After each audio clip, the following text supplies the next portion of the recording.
अभी मैं आप लोगों के सामने उपशास्त्री कक्षा में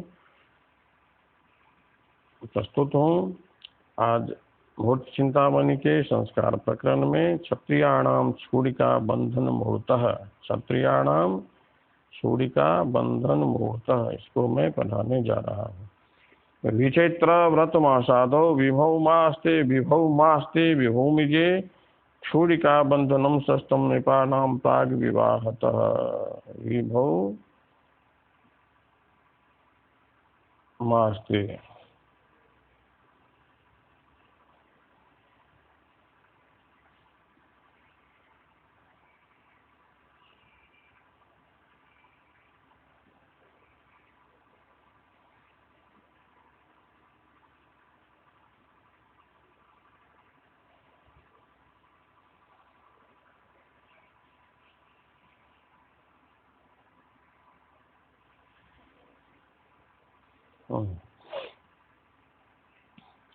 विचैत्र व्रत मासादो विभौ मास्ते विभूमिजे क्षूरिका बंधनम सस्तम नृपाणाम प्राग विवाहतः। नृपाणाम प्राग विवाहतः, नृपाणाम विवाहतः प्राग विचैत्र व्रत मासादो विभौ मास्ते विभूमिजे वारे क्षूरिका बंधनम सस्तम भवति। नृपाणाम क्षत्रियाणाम उपनयनानंतरम विवाहात् पूर्वम विचैत्र व्रत मासादो, चैत्र मासम विहाय अन्य उपनयने विहित मासेषु विभौमास्ते अस्तंगत कुजम विहाय अस्तंगतं कुजम विहाय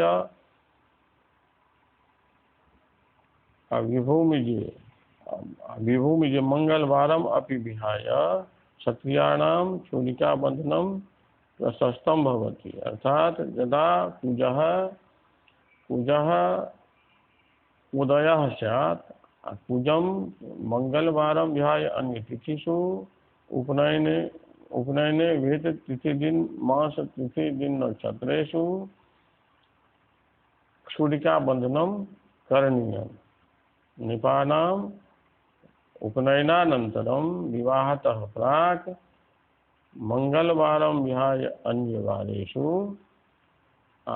उदिते मंगले सति विभवमास्ते, अर्थात यदा भौमः अस्तंगतः स्यात् तम समयं विहाय अन्येषु समयेषु, अर्थात उदिते कुजे सति कुजम विहाय अन्य वारेषु चैत्रम विहाय अन्य उपनयने विहित मासादो मास तिथि नक्षत्रादो क्षूरिका बंधनम प्रशस्तं भवति।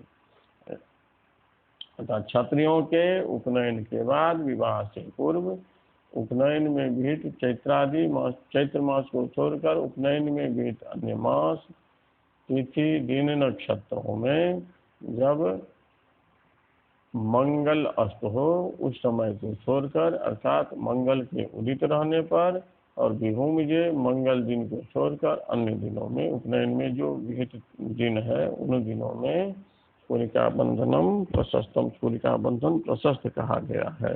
तो उस समय में छूरिका बंधन करना चाहिए। क्षत्रियों में छूरिका बंधन की प्रथा है, वह विवाह का एक प्रधान भूषण माना जाता है, इसलिए विवाह से पूर्व छूरिका बंधन आवश्यक हो जाता है। वह छूरिका बंधन उपनयन के दिनों में ही उपनयन हो जाने पर करना चाहिए।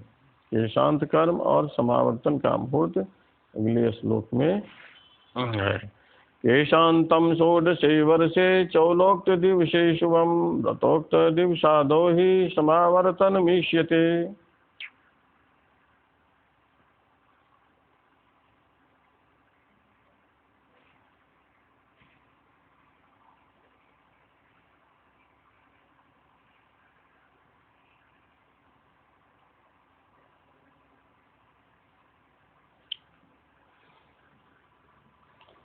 षोडशे वर्षे चौलोक्त दिवसे केशांतम शुभम भवति।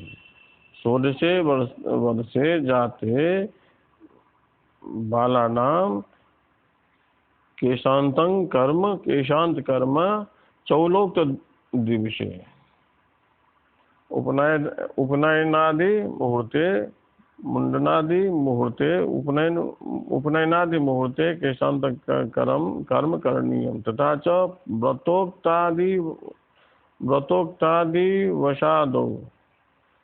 व्रतोक्त दिवसादो समावर्तनम ही इच्छते। व्रतो उक्त मतलब व्रतबंधने उपनयने कथितेषु मुहूर्तेषु दिन तिथि नक्षत्रेषु समावर्तनं कर्म करणीयम।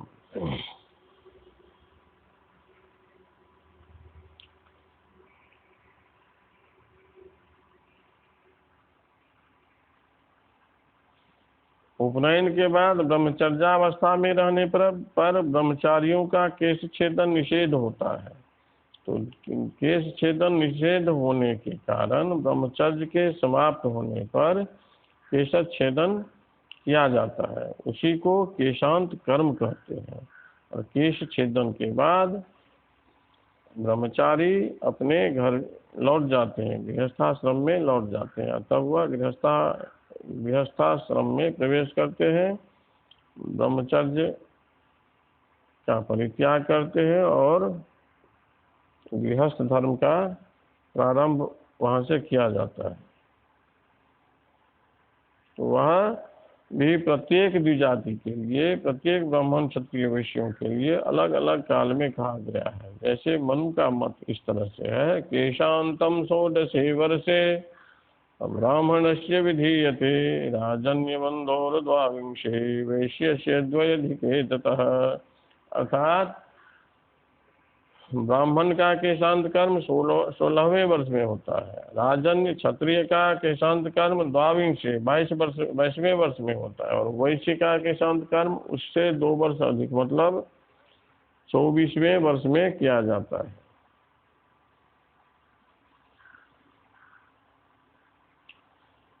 अब इस केशांत कर्म को गोदान कर्म भी कहते हैं।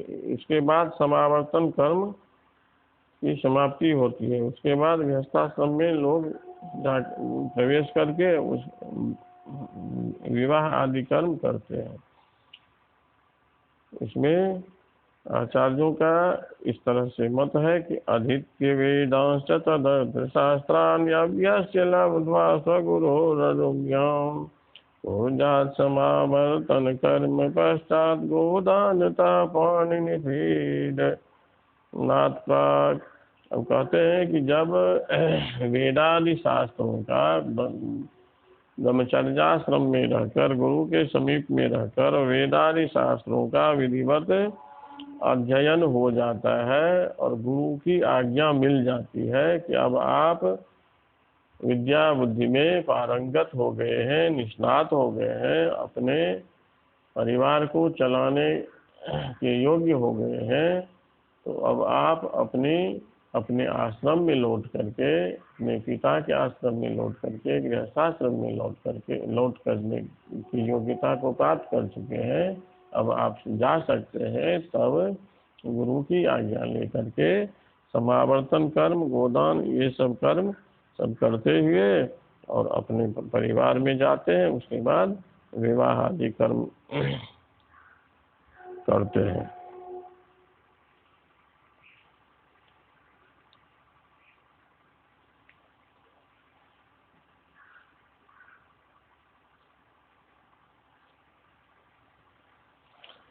अब इस पाठ का कुछ श्लोक, कुछ मुहूर्त पीछे छूट गया था, जिसमें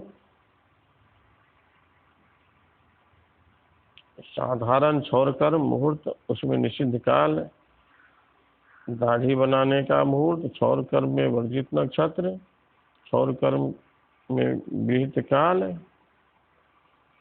अक्षरारंभ, विद्यारंभ, ये सब मुहूर्त हैं।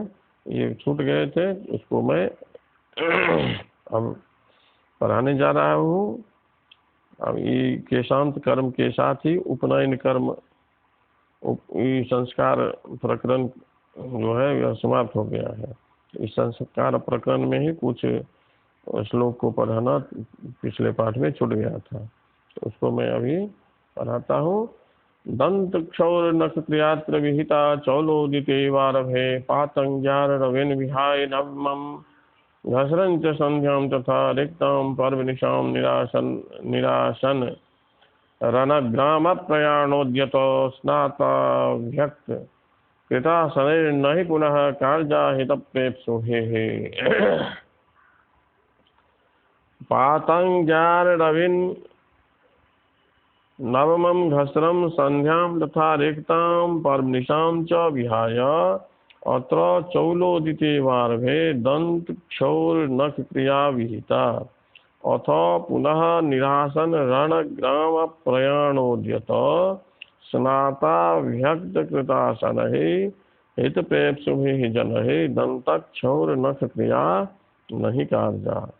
साधारण क्षौर कर्म मुहूर्त और उसमें निषिद्ध काल कहते हैं कि पातंग्यार रवीन, पात शनि, पातंग्य शनि, आर मंगल और रवि सूर्य, इनको छोड़ करके, इन तीनों दिन को छोड़ करके अन्य दिनों में नवमम घसरम, 9वें दिन, छोड़ के 9वें दिन, और संध्या के समय में एक क्षौर कर्म करने के बाद उसके 9वें दिन दूसरा क्षौर कर्म नहीं करना चाहिए, और संध्या के समय में क्षौर कर्म निषिद्ध है।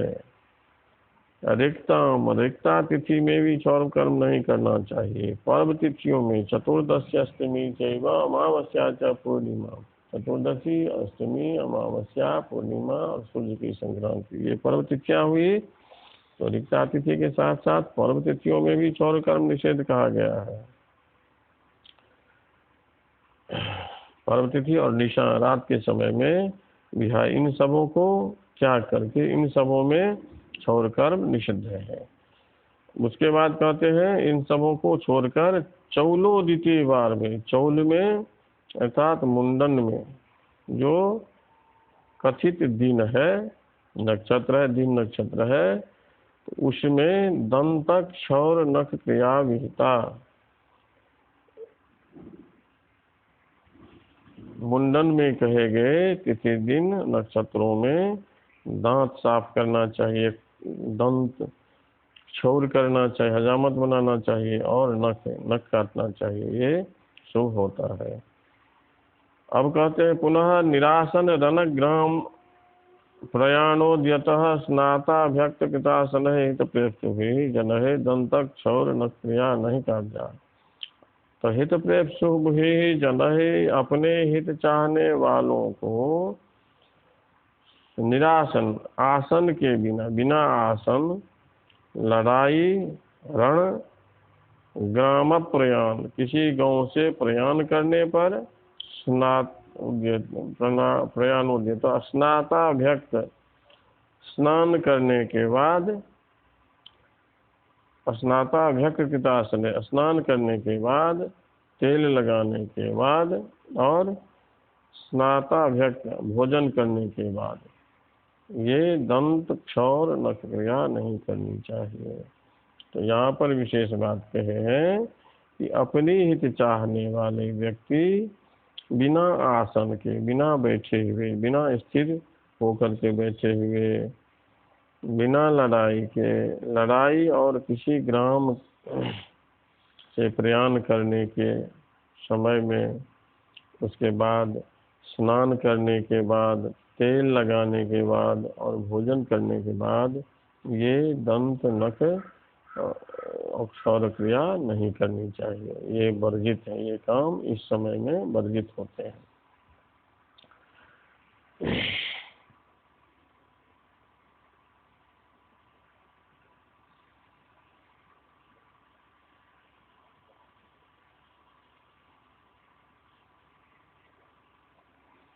अब क्षौर कर्म में विशेष विहित काल कहते हैं कतुपाणी पीड मृति बंध मोक्षणे क्षूर कर्म च द्विज निपाजया चरे सब विवाह तीर्थगम शंभु मज्जन क्षुरमाचरण खलु गर्भिणी पति। तो क्रतु यज्ञ में, पानीपीत विवाह में, मृत्यु मरना शौच में, बंध मोक्ष में, बंधन जेल में रहने पर अथवा जेल से छूटने पर, निंदित समय में भी, अविहित समय में भी, द्विज निपाज्ञया, द्विज ब्राह्मण अथवा राजा की आज्ञा से गर्हित समय होने पर भी, अर्थात अशुभ समय रहने पर भी छोड़ कर्म करना चाहिए। ये विशेष परिस्थिति हुई, अर्थात कहने का आशय है कि विशेष परिस्थिति में ऐसा कर्म ब्राह्मणों की अथवा राजाओं की आज्ञा से दंत छोड़ क्रिया करनी चाहिए। और गर्भिणी पति सब दाह तीर्थगम सिंधु मज्जन क्षुरम च न आचरित।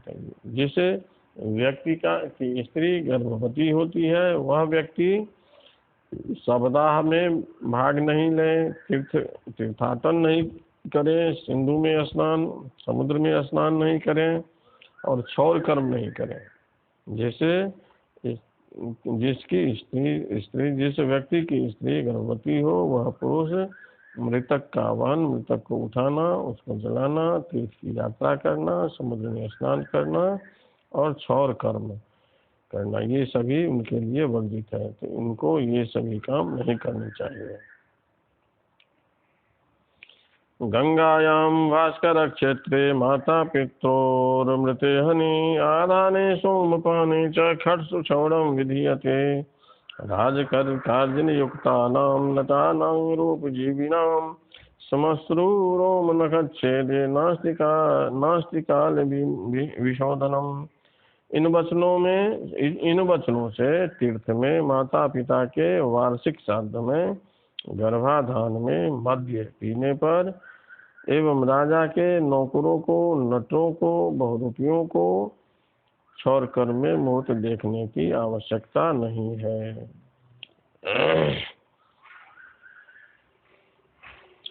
अब आगे के श्लोक में समसुर का कर्म मतलब दाढ़ी बनाने का मुहूर्त और क्षौर कर्म में वर्जित नक्षत्र की चर्चा की जा रही है।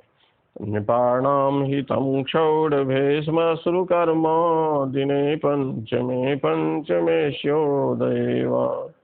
खड्गनिस्त्रिमैत्रोऽष्टिकः पञ्चपित्र्योऽब्दतोऽभ्यर्ज्यमाक्षौरकर्णमृत्युमेति। क्षौरभे पंचमे दिने अथवा अस्य क्षौरभस्य उदये मुहूर्ते नृपाणां श्मश्रु कर्म हितं स्यात्। अथ खड्गनिः त्रिमैत्रः अष्टकः पंचपित्र्यः अवधयः अवध्यर्जमा क्षौरकृत जनः अब्दतः मृत्युवेति। क्षौर भे पंचमे दिने, क्षौर में कहे गए नक्षत्रों में पांचवें दिनों में अथवा पांचवें दिनों में क्षौर का नक्षत्र नहीं पड़े तथा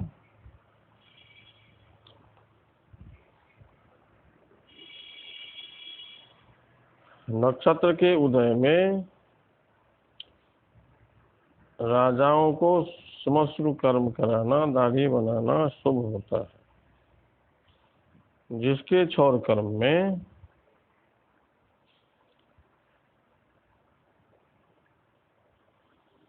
क्रमशः कृतिका 6 बार, अनुराधा 3 बार, रोहिणी 8 बार, उत्तर फल्गुनी 4 बार पड़े, वह मनुष्य 1 वर्ष के अंतर मृत्यु को प्राप्त करता है। अभिप्राय यह है कि इन 5 नक्षत्रों में कृतिका, अनुराधा, रोहिणी, मघा, उत्तर फल्गुनी नक्षत्रों में ये क्षौर कर्म नहीं करना चाहिए। अब आगे के श्लोक